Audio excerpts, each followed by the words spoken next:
The story begins in a city scarred by war. Leningrad, today called St. Petersburg, was not just recovering, it was surviving. The streets still carried the memories of the 872-day siege, where hunger and death had become daily visitors. It was in this city of silence and sorrow, on October 7, 1952, that Vladimir Vladimirovich Putin came into the world. His family lived in a communal apartment, the kind where several families shared one kitchen, one bathroom, and the same thin walls.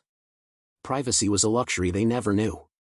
His father, Vladimir Spiridonovich Putin, had been a soldier, part of a submarine crew before joining a special NKVD battalion during the war. He bore the scars of combat, both physical and invisible. His mother, Maria Ivanovna, was a factory worker, fragile from years of hunger during the siege, yet resilient enough to raise a child in a city that still trembled from its wounds. But tragedy had already left its mark on the family. Before Vladimir was born, his parents had two sons. Both were lost, one to illness, another to the merciless famine during the war.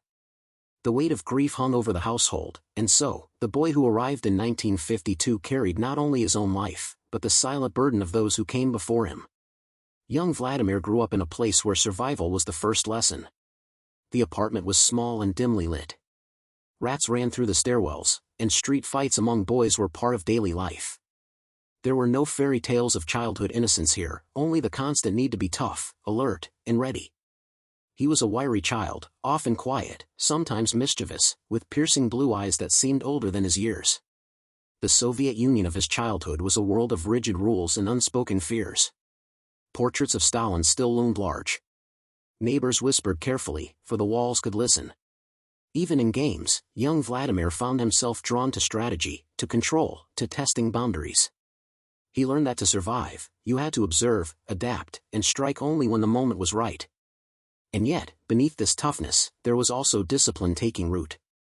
He loved animals, kept pets, and sometimes showed a gentler side in private. But in the alleys and schoolyards of Leningrad, he wore the mask of toughness, a skill he would perfect as he grew older. The boy born in a shattered city was shaped by hunger, loss, and survival. He was not just another child of Leningrad. He was a survivor of its shadows. And those shadows would follow him, guiding his choices, molding his instincts, and preparing him for a future few could imagine. As the boy grew, the chaos of Leningrad streets became both his playground and his classroom. Life outside the communal apartment was rough. Gangs of boys fought for dominance in the courtyards, fists flying, tempers flaring. To survive, Vladimir learned to fight back. He was smaller than most, wiry rather than strong, but he was quick, sharp, and stubborn. Losing was not something he accepted easily. At school, his record was uneven. He wasn't the model student. Teachers remember him as restless, sometimes distracted, even mischievous. But when something captured his attention, he latched onto it with relentless determination. That focus would become one of his defining traits. It was in his teenage years that young Vladimir discovered the discipline that would change him: martial arts. First it was Sambo, a Soviet combat sport blending wrestling and judo techniques. Then came judo itself, the Japanese art of balance, leverage, and self-control. For the boy who grew up surrounded by fights and unpredictability, judo offered something different: order. On the mat, Putin was no longer just another street kid, he was a student of discipline. Every throw, every grip, every move required not only strength, but patience, strategy, and respect for the opponent. He would later say that judo taught him not to give in, to never surrender, and to always think 2 steps ahead. Lessons that reached far beyond the dojo. At home, his parents remained strict but distant. His father expected obedience, his mother prayed for his safety. The hardships of war had aged them, leaving little softness to spare. Vladimir spent more and more time outside, on the mats, in the library, or wandering the city streets. Books on history, law, and even spy novels began to fascinate him. Behind those piercing blue eyes, an ambition was forming, though still unspoken. In judo competitions, he often faced bigger, stronger opponents. But he learned that strength alone was not victory. Timing, precision, and the ability to read the other person mattered more. Slowly, the boy from Leningrad began to see life itself as a match, where patience, control, and the right move at the right moment could decide everything. By the time he finished school, Putin was no longer the small boy scrambling to survive street fights. He had become a disciplined young man, hardened by struggle, sharpened by martial arts, and guided by a growing fascination with power and order. The restless child of Chapter 1 was now evolving into a figure who sought control over himself, and eventually, over others. And in the corridors of his university, this search for discipline would take its next great step, toward the world of intelligence, secrecy, and the KGB. By the time Vladimir Putin reached his early 20s, the Soviet Union was a nation still locked in Cold War rivalry with the West. It was a world of secrets, silence, and suspicion. For a young man drawn to control, strategy, and discipline, there was one institution that embodied all of it, the KGB, the Committee for State Security. At Leningrad State University, where he studied law, Putin quietly nurtured his ambition. While other students dreamed of careers in business or politics, he was drawn to something more hidden, more powerful. The KGB didn't recruit just anyone, it watched, it observed, and it chose carefully. Putin once said he walked into their office himself and asked how he could serve. They didn't take him immediately. But the message was clear: if you want us to notice you, first you must excel. So he studied harder, trained harder, and waited. Eventually, the call came. By the mid-1970s, Vladimir Putin officially entered the KGB training school in Moscow. The training was rigorous: counterintelligence, surveillance, code work, interrogation. For Putin, it was not just education, but initiation into a new world where loyalty and secrecy defined a man's worth. When he completed his training, his first assignments kept him in Leningrad, monitoring foreigners and rooting out dissidents. But soon, he was sent beyond the Soviet borders, into the divided heart of Europe, East Germany. In Dresden, during the 1980s, Putin worked as a mid-level intelligence officer. His job: recruiting informants, gathering political and industrial secrets, and maintaining the Soviet presence in a city still haunted by the scars of World War II. He lived quietly with his young wife, Ludmila, in a modest apartment. To neighbors, he was polite, almost ordinary. But inside the office of the KGB, he carried another identity: an observer, a manipulator, a silent hand in the shadows. One story from Dresden reveals his character. In 1989, as the Berlin Wall began to crumble, protesters surrounded the KGB headquarters. Fear rippled through the Soviet officers inside. Putin, only a lieutenant colonel at the time, stepped forward. Calmly, he faced the angry crowd, warning them that armed men inside were ready to fire. The mob backed away. In truth, the building had no such defense. Putin had bluffed. It was a moment that showed his instinct for survival, his ability to control situations with words and presence, not just weapons. But the world was changing. The Soviet Union was collapsing, East Germany was dissolving into history, and the once mighty KGB was losing its grip.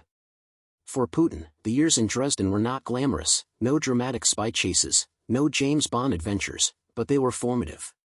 He learned the art of patience, the importance of intelligence, and the necessity of decisiveness when everything around you falls apart. When he returned to Russia in the early 1990s, it was no longer the Soviet Union he had served. It was a broken nation, drowning in chaos, corruption, and uncertainty. His KGB years had ended, but the lessons of secrecy, control, and quiet influence would never leave him. They would become the foundation of the leader he was destined to become. The intelligence officer was coming home. The stage was shifting from East Germany's shadows to the stormy heart of Russia itself. The year was 1990. Vladimir Putin returned from Dresden to a country he could barely recognize. The Soviet Union was dying, its vast empire unraveling thread by thread. Moscow's grip on Eastern Europe had slipped. The economy was collapsing. Ordinary Russians faced empty shelves, soaring inflation, and a future clouded by uncertainty. For Putin, a loyal KGB officer, the collapse was both personal and national. The organization he had served for over a decade was losing its power, and with it, the certainty of the world he had trained for. In his own words, he described the disintegration of the USSR as the greatest geopolitical catastrophe of the 20th century. Back in Leningrad, opportunity came from an unexpected place. One of his old professors, Anatoly Sobchak, had become the city's mayor. Sobchak was a reformer, a liberal voice in the new Russia, eager to bring Western-style democracy and markets to the country. And he needed loyal, disciplined men around him. Putin fit the role perfectly: quiet, efficient, invisible when necessary.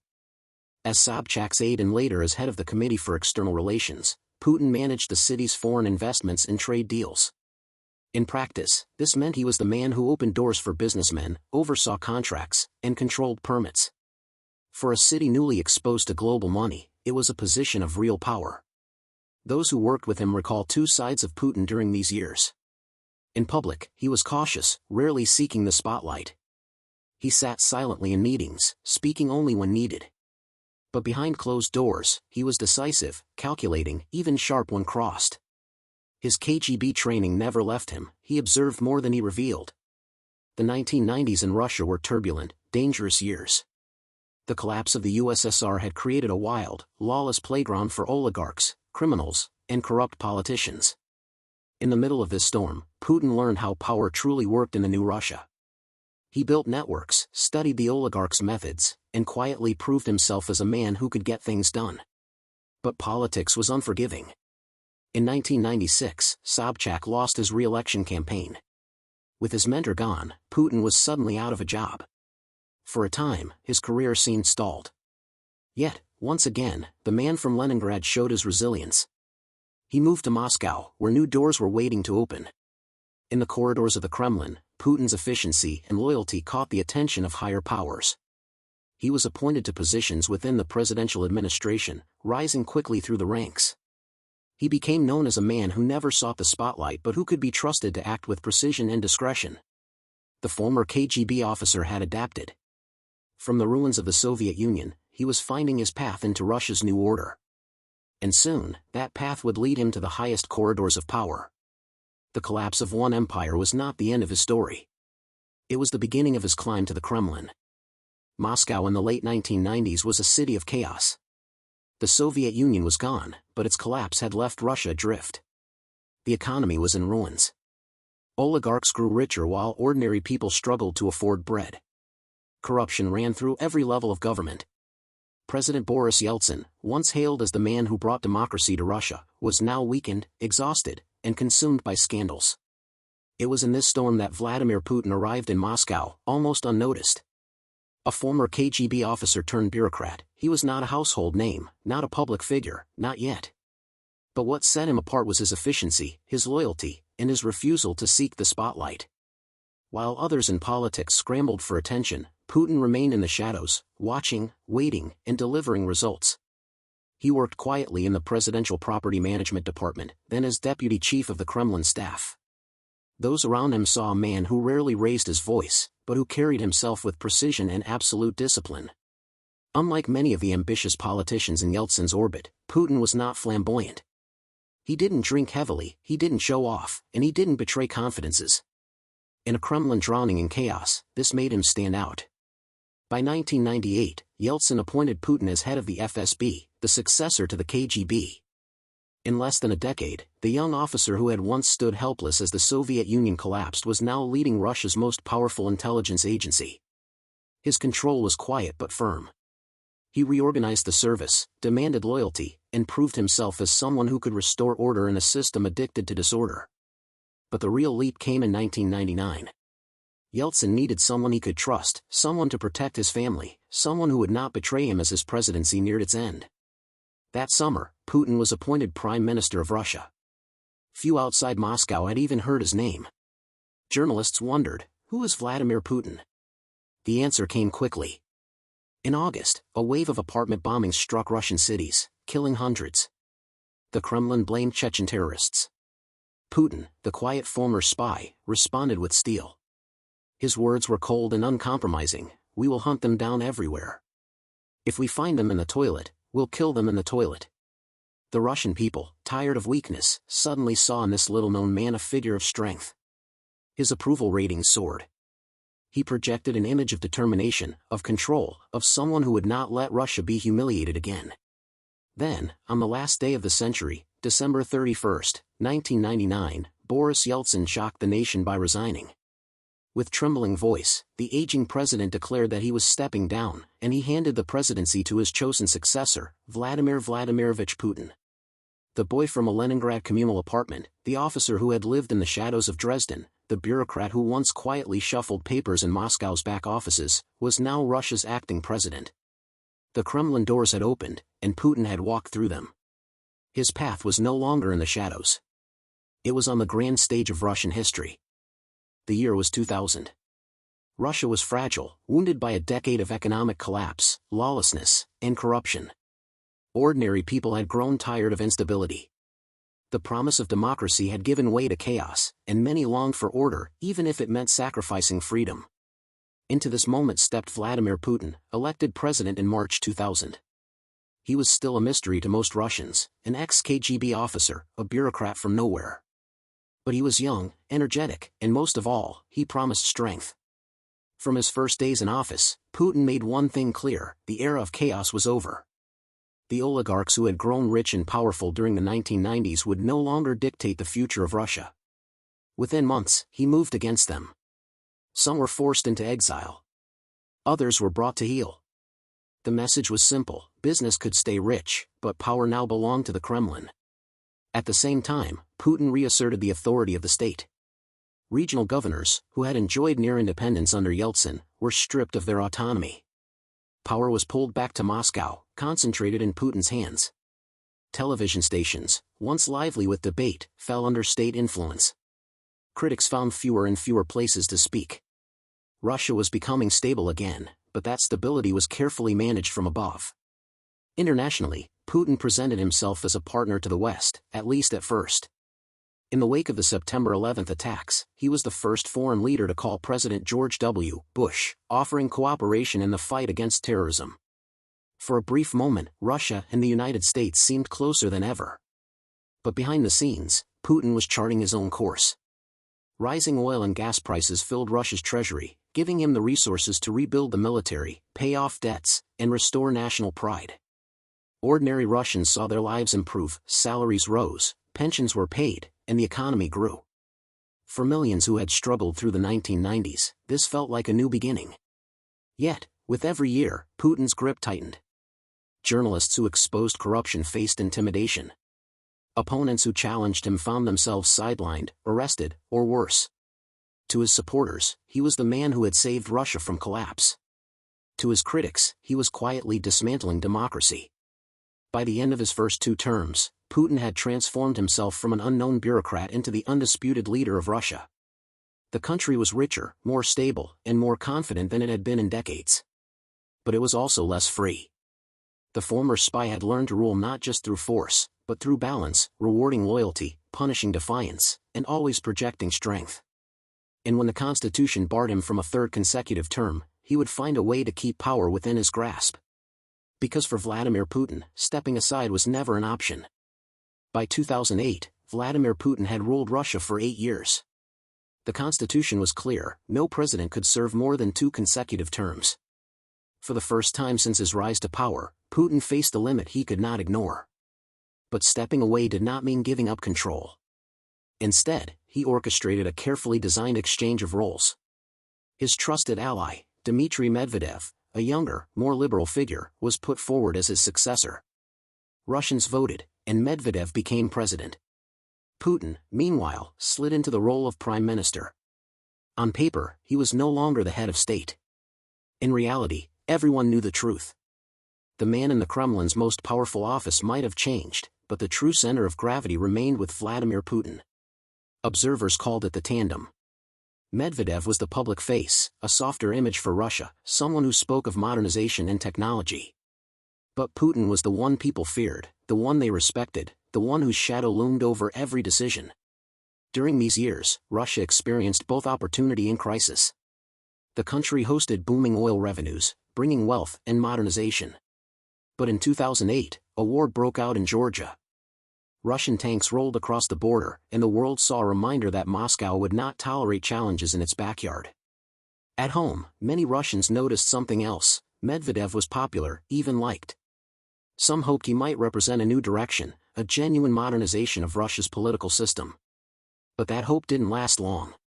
By 2011, Putin announced what many had long suspected: he would return as president. The tandem had been temporary, a cycle of power designed only to keep him within the rules, without ever really surrendering authority. But this return was different. For the first time, large crowds protested in Moscow and other cities. Tens of thousands gathered, chanting against corruption, against rigged elections, against Putin himself. It was a new challenge, one he had not faced in his first years of dominance. Putin responded the way he always had, with strength. Security forces cracked down. Protest leaders were arrested. The message was clear: dissent would not shake his rule. And so, in 2012, Putin returned to the Kremlin as president once again. This time, the rules had changed. The presidential term was now 6 years. His grip on power would only grow tighter. The cycle was complete, out of the presidency, into the premiership, and back again. For Vladimir Putin, the game of power was not about titles, but about control. And he had never lost it. The year was 2012, and Vladimir Putin had returned to the Kremlin. But this was not the same Russia that had welcomed him a decade earlier. Protests had shaken Moscow, opposition voices were louder, and the West was watching him with sharper eyes. Putin needed something bigger than domestic order. He needed to show Russia, and the world, that his country was still a great power. That opportunity came in 2014. In Ukraine, protests toppled a pro-Russian government, and a new leadership leaned toward the West. For Putin, it was unacceptable. Russia would not lose influence in what he considered its historic sphere of control. Then came the boldest move of his career, the annexation of Crimea. Russian troops in unmarked uniforms appeared across the peninsula. Within weeks, Crimea was declared part of Russia. It was a shock to the international system, the first time since World War II that European borders were redrawn by force. The West condemned it, sanctions followed, but inside Russia, Putin's popularity soared. For many Russians, Crimea was not just a piece of land. It was a symbol of pride, of history, of Russia rising again from the humiliation of the 1990s. Crowds chanted, "Krym Nash! Crimea is ours!" Putin was no longer just a president, he was the leader who restored lost glory. But Crimea was only the beginning. Conflict spread into eastern Ukraine, where Russian-backed separatists fought against Kiev. The war was messy, denied by Moscow but fueled by its support. The world saw a new Russia, one willing to challenge Western order directly. Then, in 2015, Putin surprised the world again. As Syria plunged deeper into civil war, Russian jets appeared in the skies. Moscow had entered the Middle East for the first time in decades, backing Bashar al-Assad's regime. With precision airstrikes and strategic power, Russia saved Assad and showed the world that the United States was no longer the only decisive force in global conflicts. This was Putin's message: Russia was back. No longer a weakened post-Soviet state, but a global actor capable of shaping wars, redrawing maps, and defying the West. But with power came consequences. Western sanctions deepened, the economy slowed, and Russia grew more isolated from Europe and America. Putin turned eastward, forging closer ties with China, strengthening bonds with countries that challenged U.S. dominance. On the world stage, he cultivated an image of defiance: bare-chested photos in Siberia, icy stares at summits, speeches denouncing Western hypocrisy. Whether admired or feared, he ensured one thing: Putin was impossible to ignore. For his supporters, he had restored Russia's voice in the world. For his critics, he had dragged the nation into dangerous isolation. But for Putin himself, this was the destiny he had long awaited. The quiet KGB man from Leningrad had become a figure who could bend history, a global actor in the 21st century. By the beginning of 2022, Vladimir Putin had ruled Russia for more than 2 decades. He had faced protests, sanctions, and Western criticism before. But this time, he was preparing for a gamble that would change his legacy forever. For years, Putin had spoken of Ukraine as more than just a neighbor. To him, it was part of Russia's historic identity, bound by culture, language, and faith. He saw the growing ties between Kiev and the West as a threat, a betrayal. NATO's presence in Eastern Europe felt, in his eyes, like a tightening noose around Russia. And so, in February 2022, the world watched in shock as Russian forces crossed the border into Ukraine. Putin called it a special military operation. But in reality, it was a full-scale invasion. Missiles struck cities. Tanks rolled toward Kiev. Families fled underground as air raid sirens wailed. The Kremlin believed the war would be quick, that Ukraine would fall in days, that the West would hesitate, that Russia's power would crush resistance. But reality proved different. Ukraine fought back with determination, with support from allies across Europe and the United States. What was meant to be a swift victory turned into a grinding war. The consequences for Russia were immediate and severe. Western nations imposed unprecedented sanctions, banks were cut off, assets were frozen, technology imports blocked. Russian oligarchs lost yachts, villas, fortunes. Western companies left Moscow in waves. The Russian economy bent under the weight of isolation. Inside Russia, the state tightened its grip even further. Independent media outlets were silenced, protesters were arrested, and even calling the conflict a war could mean years in prison. Putin framed it as a struggle for Russia's survival against Western domination. But abroad, Russia found itself more alone than at any time since the Cold War. Europe severed its dependence on Russian energy. NATO expanded, welcoming new members who once feared Moscow's reach. Putin's actions had achieved the very thing he claimed to prevent. Ukraine drew closer to the West, and Russia's sphere of influence shrank. On the battlefield, the cost was staggering. Thousands of lives lost, cities reduced to rubble, millions of Ukrainians driven from their homes. And for Russia, young soldiers returned in coffins, while their families were told they were heroes of a war many never understood. Yet through it all, Putin remained defiant. In fiery speeches, he cast himself as the defender of Russia against an aggressive West. He spoke of destiny, of sacrifice, of Russia's right to chart its own path. For his supporters, he was a strong leader standing against a world that sought to weaken his nation. For his critics, he had dragged Russia into a catastrophe, isolating it from the global order and endangering its future. The war in Ukraine became more than just a conflict, it became the defining test of Putin's rule. Would history remember him as the leader who restored Russia's greatness? Or as the man who led it into isolation and decline? The answer was still unwritten. But one thing was clear, the invasion of Ukraine had changed not only Putin's legacy, but the course of the 21st century. For more than 2 decades, Vladimir Putin has dominated headlines, summits, and battlefields. But behind the polished speeches, the icy stares, and the carefully staged photographs, there is another story, a story of secrecy, isolation, and myth-making. Putin's personal life is one of the most closely guarded mysteries in Russia. He was married for 3 decades to Lyudmila Putina, a former flight attendant. Together, they had 2 daughters, Maria and Katerina. Yet very little is publicly known about them. Their lives are hidden from cameras, their names rarely spoken in public. When Putin and Lyudmila announced their divorce in 2013, it was brief, almost casual, delivered in a few words on state television. Since then, rumors swirl endlessly. Stories of hidden palaces, of companions and children kept away from public sight, of a personal fortune far beyond what is officially declared. But nothing is ever confirmed. The Kremlin denies, deflects, and buries questions. Putin's life is less biography, more puzzle. What the public does see is an image carefully crafted over years, the strongman. Putin riding horseback bare-chested through Siberia.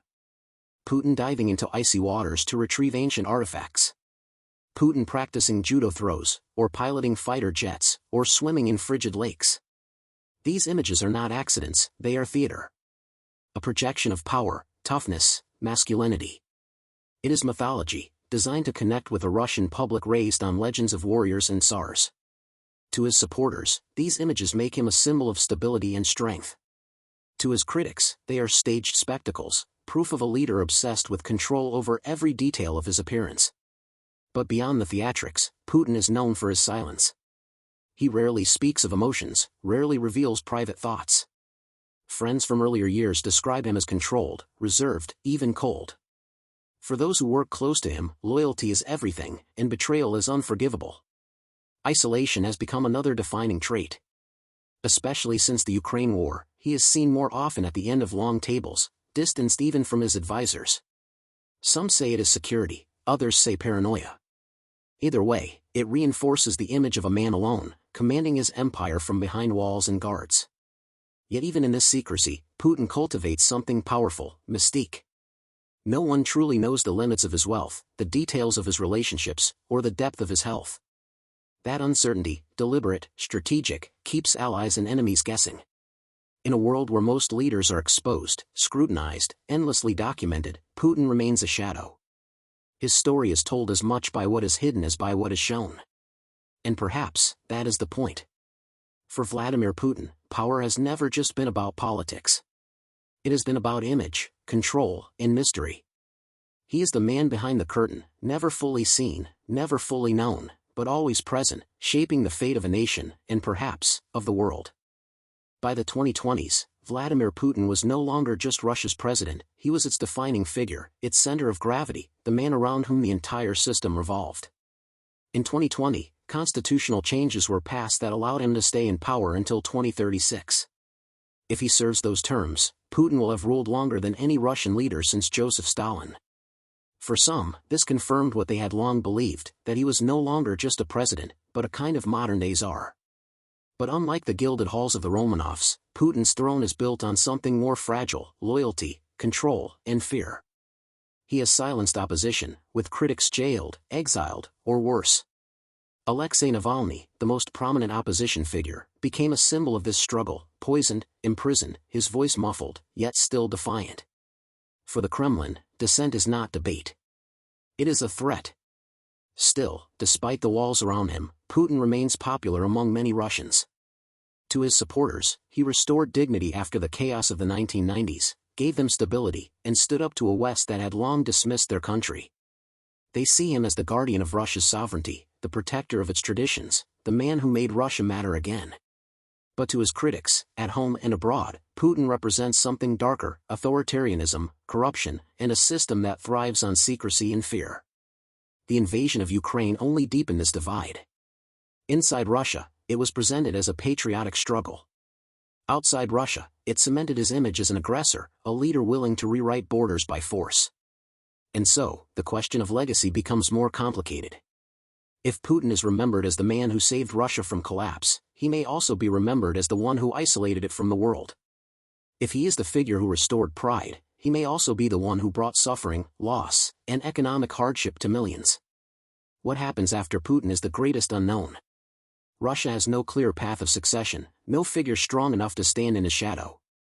He has built a system so centered on himself that imagining Russia without him feels, to many, impossible. Yet history teaches that even the most powerful tsars eventually fall, and their empires shift in ways no one expects. For now, Vladimir Putin sits at the pinnacle of his rule, unchallenged at home, defiant abroad, locked in a war that may define the rest of his reign. The boy from the backstreets of Leningrad, the spy in Dresden, the quiet bureaucrat who rose from obscurity, he has become one of the most consequential figures of the 21st century. And as Russia moves deeper into uncertain times, one truth remains: the story of Putin is not just the story of a man. It is the story of a nation, its fears, its ambitions, and its relentless search for power and identity. For some, he is the protector of Russia. For others, he is the prison guard of its future. But for history, he may forever be remembered as the new czar.